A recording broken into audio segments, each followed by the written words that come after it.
KSLA First Alert Weather with Chief Meteorologist Jeff Castle. Hi again, everyone. We've already talked about the timing of storms tomorrow. Let's talk a bit more about the severe weather risk, and it does remain, fortunately for most of us, low. The area in green, marginal. That includes most of the Arklatex. Slightly elevated risk area, though, showing up in yellow here, north of Natchitoches and east of Shreveport through tomorrow afternoon. Primary concern, damaging wind gusts, 50 to 60 miles per hour. Probably not going to have very large hail, but maybe some small pea-sized hail, locally heavy rainfall. And here's the good news, tornado risk looks like it's going to remain very low with the storms as they track on through. And the reason why the risk remains low, there's one key ingredient that we're going to be lacking tomorrow, and that involves instability in the atmosphere, but basically the energy and the fuel for storms to help them sustain themselves. Got plenty of wind shear, and normally when we would see the wind shear this high, we'd be concerned about an elevated tornado threat. But keep in mind, when it comes to severe weather, you have multiple ingredients, and in order to get tornadoes, those ingredients have to come in the right amounts. And again, the lack of instability is the main limiting factor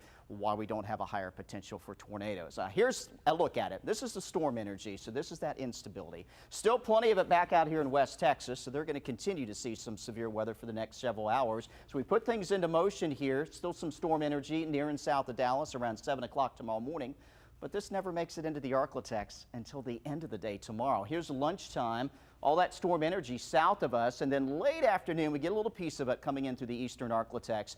That coincides with where that slight risk of severe weather is. So the data continues to suggest that we're just not going to have everything in place for a more significant severe weather event. Very strong storm system moving over the southwest part of the country right now. New tornado watches and severe thunderstorm watches in effect for the overnight hours across West Texas. We'll have to wait and see if we end up with any watches around here by tomorrow afternoon. Let's track it out hour by hour. This is the very latest update with Future Track. We just got it at 10 o'clock. Most of tonight quiet. Cloudy skies out there. By tomorrow morning, maybe a couple passing showers. And then here comes that line of stronger thunderstorm activity. Notice most of us will be warm in the morning, waking up in the low in the mid 60s. By 9 a.m., temperatures into the upper 60s in some areas. And here's the leading edge of that strong line of storms coming into the northwest corner of the Arklatex, as we talked about earlier. By midday, near Texarkana, back toward Longview, Texas. Temperatures ahead of it will manage to warm into the upper 60s and low 70s, and then right after the storms come through, you can expect a brief cool down. As we take you toward 1, 2 in the afternoon, likely coming through Shreveport, Bossier at that point.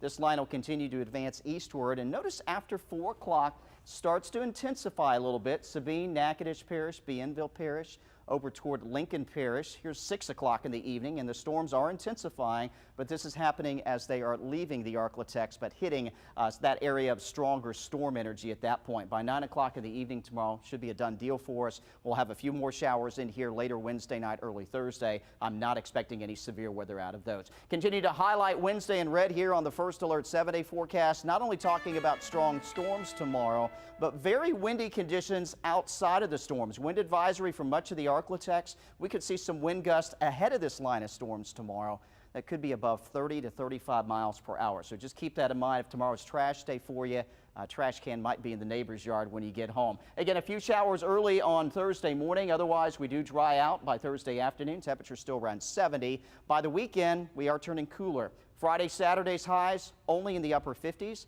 Those overnight lows will be back down in the 30s, so a bit of a chill coming in for the weekend, especially at night. As we head into next week, though, at least it stays quiet. Dry weather and some sunshine through the weekend, and that'll likely continue for the first few days of next week. Meteorologist Kaylee Pluchel in tomorrow morning starting at 4:30 a.m. She's going to have the latest timing and a look at the latest impact of tomorrow's storms then. Late tomorrow afternoon, maybe Natchitoches to Ruston could really be the ones that get the worst of it. That's where it looks like it could be the worst for any of us tomorrow. All right, thank you, sir. Thanks, Jeff. I kind of